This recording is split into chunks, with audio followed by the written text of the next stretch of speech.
Hey there, Mac users and Mac Automators. This is Bakari Shabana with Mac Automation Tips. Hey, if you are a Screenfloat 2 user, I have some double-click actions that you might be interested in. So stick around and check it out.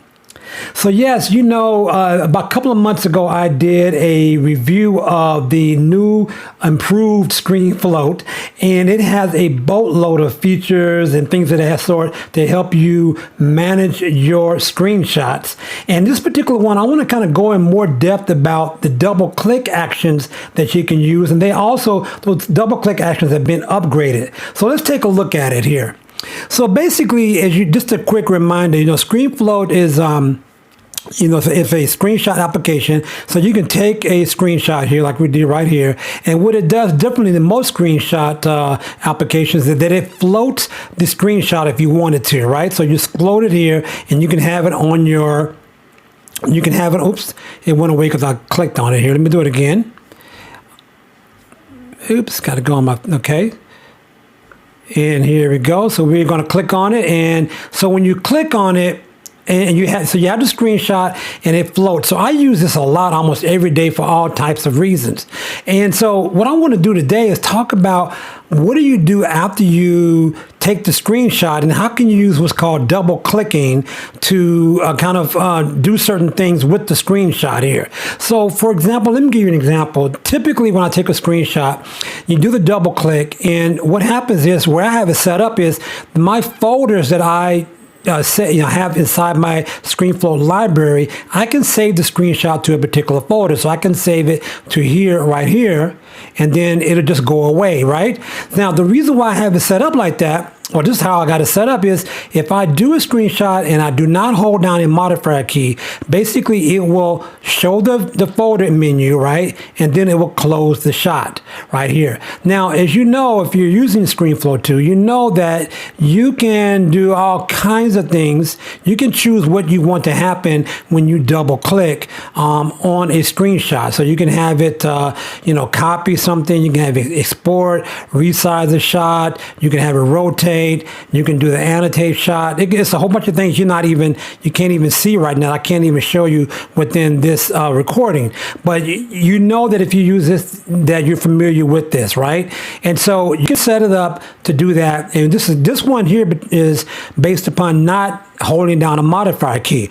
But if I hold down a modifier key, like the command key, and then I click on here, this one right here is, what it would do is when I do the double click on a shot, it will close and delete the shot. So I don't want it to go back to the library. I want it to just close and delete. So if I hold down the command key and the option key, let's do that. This one will do is it will open up the open up the annotation tool. So if I do this again, go here, and then I hold down the option and command key and do my double click, you see that it opens up the annotation tools right there, okay, which is really cool. And I can do the annotations. Now you can right click on the shot and also get the same type of actions that happen, but it's just a little bit quicker sometimes when you can just do the double click. Now, honestly, I also have mapped the double click to a BetterTouchTool finger gesture. So I do a 3-finger swipe to the right on a screenshot, and to me that's even faster than the double click. So I'm just letting you know that if you are a BetterTouchTool user. So we go there, and then if I wanted to get rid of this, I can just hold down the command key and do that, and do the double click or the 3-finger swipe. I can just do that and get rid of it.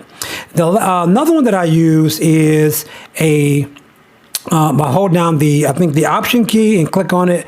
This one will do is that it resizes the floating window by 50%. Now, I don't use this a lot, but it's handy to have, right? And so again, we go in here, we do the shot, okay, and I kind of hold down the option key and do the double click action, and you see that it has that reduce size.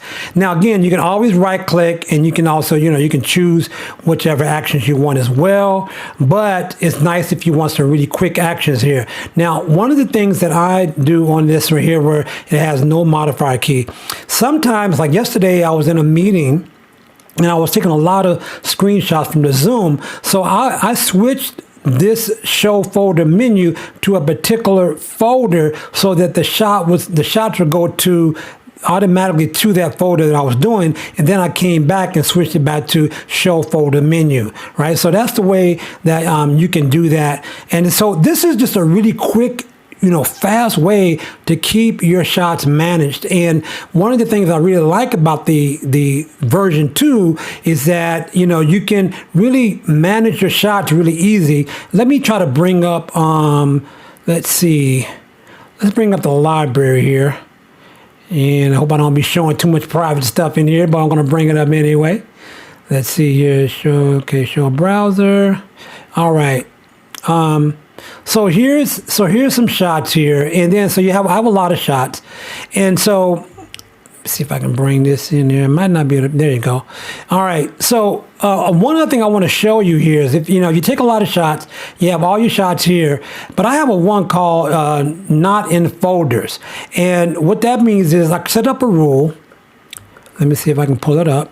Set up a rule here. It's not in folders, so that means that it's added to folders. It's no. It's not in favorites. No, and then it will go there and it gets saved to that. And these typically are what I would do is I would just get rid of these shots here because they were not saved to a particular folder, so I would just get rid of them. So that's another little thing that you can do with the Screenfloat. And just again, there's a lot of different tools and features in this thing. There's over 100 of them that you can do, and so definitely check out my first video about how about Screenfloat, and then just take some time and just really go through and learn all the things that it has to do. There's a lot of good instructions there. You don't even have to go to the website to learn these. There's a lot of good instructions inside it.